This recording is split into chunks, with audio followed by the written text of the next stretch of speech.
Wanna know how to write and add up variables in Java?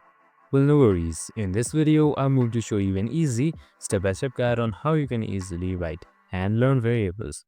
So it's super simple and under a minute, so let's get right into it. Now first up, variables are of many ways. So I'm just going to show you three ones right here. That is of string, integer and double. So what string does is it only stores whole numbers. So once we write int is this variable 20, it stores whole numbers only.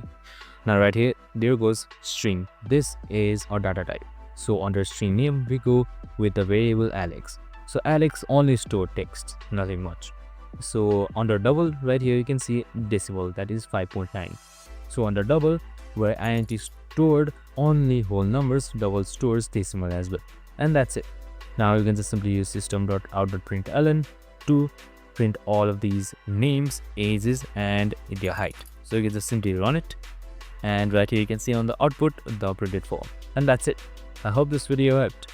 If it did, make sure to like, subscribe and tune in with us for more of these videos. See you in the next one.